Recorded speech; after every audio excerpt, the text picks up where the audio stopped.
guys, be nice to me. All right, come on. Tonight's my lucky. Apparently not. Kids is gonna kill me. All right, one more. Yeah, this is it. This is it. I won? Oh my God. What did I win? What am I supposed to do with this? What's up, everybody? My name is Elliott, but you can call me the Motory Notary. And remember, always bet on black or red. It's your money. It doesn't matter. Anyway, today we're here with my new 2003 BMW Z4. And to understand why I have it, we have to understand where this car came from. Picture it.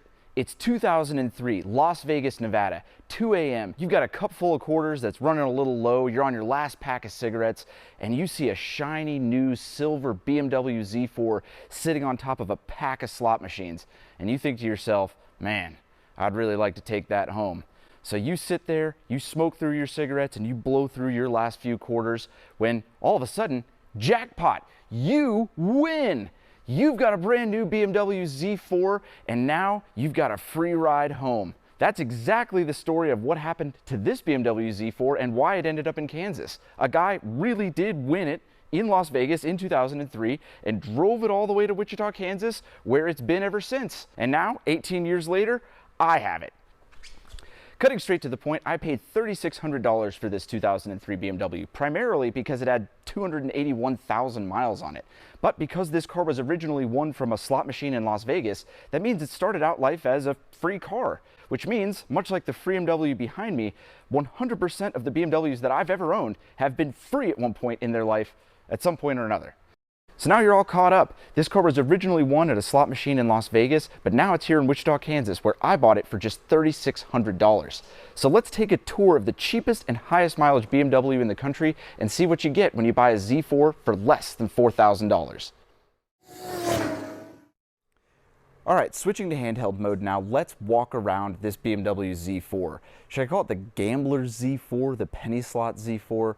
I don't know. Let me know in the comments what you guys think I should nickname this car. First stop on things that I noticed, that I'm sure you all noticed too, were these wheels. Now, these things are awful. I mean, they look like they belong on like a Dodge Cummins truck or something, and maybe that's even being complimentary, but just look at them. They're plasticky, they're black in all the wrong places, they're plastic chrome in all the wrong places, and they just do not complement the car very well at all. Something that I don't mind actually is there's blue brake calipers in there. Now what is surprising is that the rotors aren't slotted, considering how this car was won. You know, you get it because of the...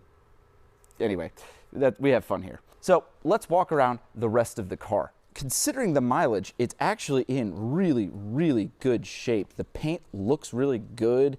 The headlights are okay. They're not like terribly foggy. You've got this cool BMW turn signal thingy that whole roundel kind of lights up amber as a side turn signal. And you've got a nice 2.5 on the side.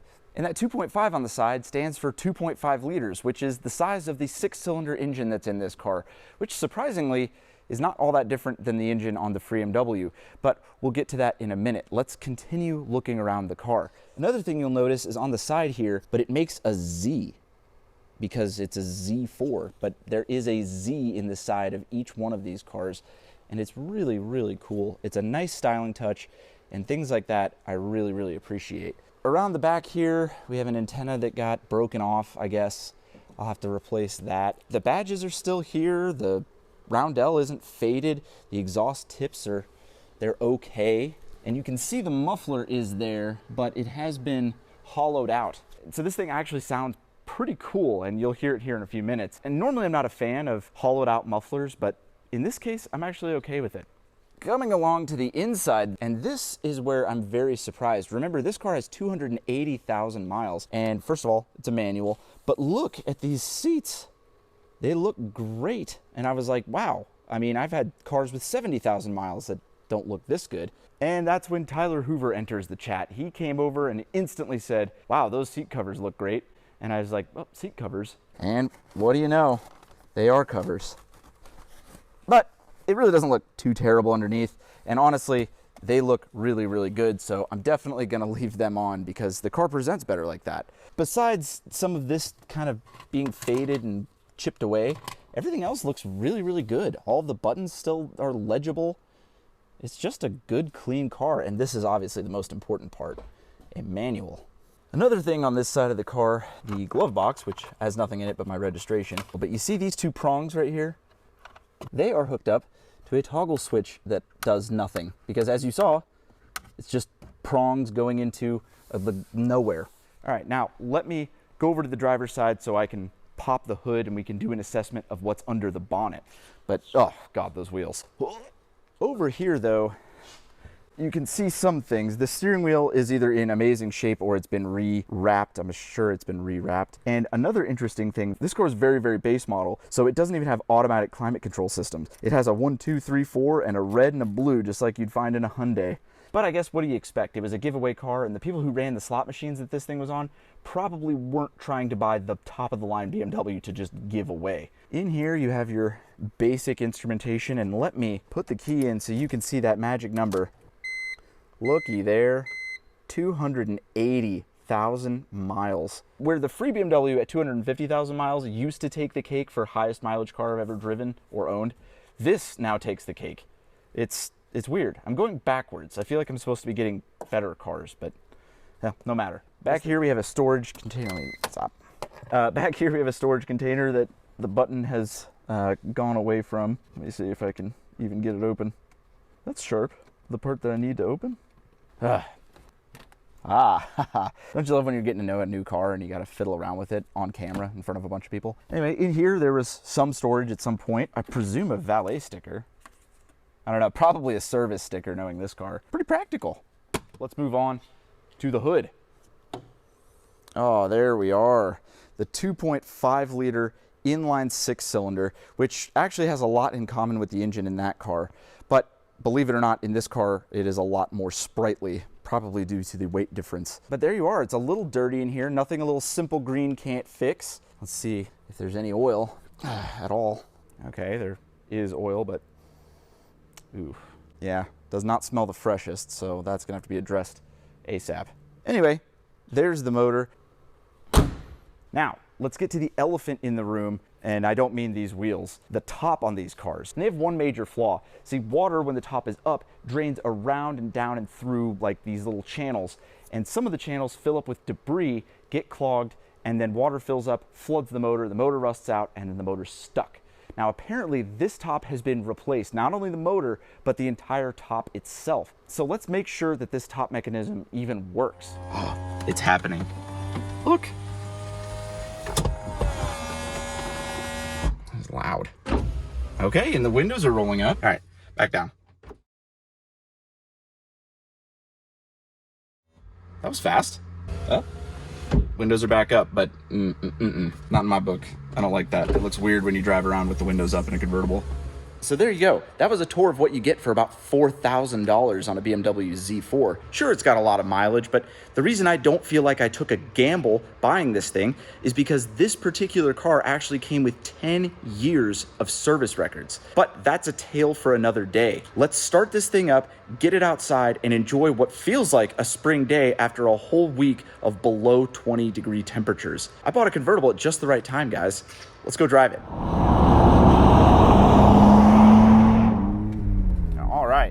Out on the road in the cheapest BMW Z4 in the country. Now, you might call me a gambling man for buying this car in the first place because it seems like quite the risk with the amount of miles it has on it, but as you saw, it has 10 years of service records, so it's really not as much of a gamble as it seems. This car is more mechanically spoken for than probably other Z4s with half the mileage that are currently for sale in the country, so I feel pretty confident in my purchase. Now, initial impressions are amazing. I mean, this thing drives very tightly. The gearbox feels amazing. Maybe that's just a BMW thing.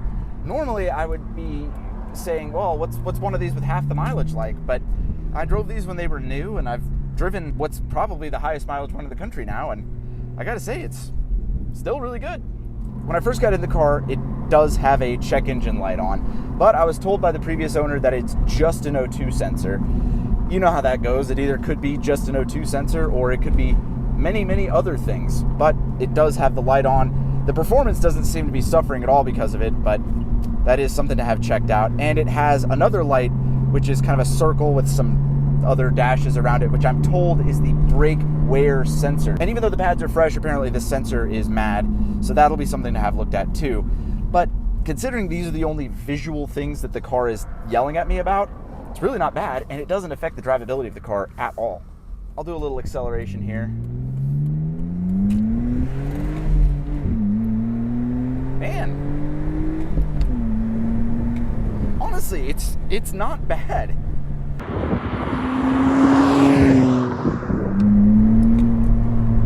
Oh, yeah, the sound of the exhaust is also really growing on me.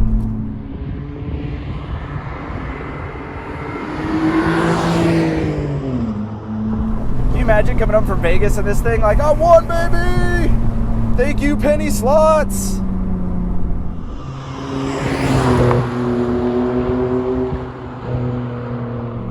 Oh, yeah. Yep. This is unbeatable for the purchase price. This is unreal. I'm glad that this car made its way from Vegas all the way out to Wichita, and I'm glad it stayed. So there you go, guys. That is my new 2003 Z4 with more than 280,000 miles on it that I bought for less than $4,000. Now, a lot of you might think that this was a bit of a gamble buying a car like this, especially with wheels that look like that. But with 10 years of service records on deck, I don't think it was much of a roll of the dice at all to purchase this car. As far as next steps go, I'm actually thinking I'm going to keep this car for the long term, fix the stuff that's broken, make some improvements, and really stress test it and see what it's like to own an 18-year-old car that's been actually supposedly maintained pretty well. Be sure to follow me on Instagram. I do a little preview of videos before I release them. Like this week's was a picture of these god-awful wheels where I asked people to guess what kind of car they think I bought. Follow me on Facebook. Join my Facebook group. It's a great place to interact, share memes, and a fun place to actually get in contact with me. Other than that, be sure to like, comment, share, subscribe on this video, and I will see you guys on the next video.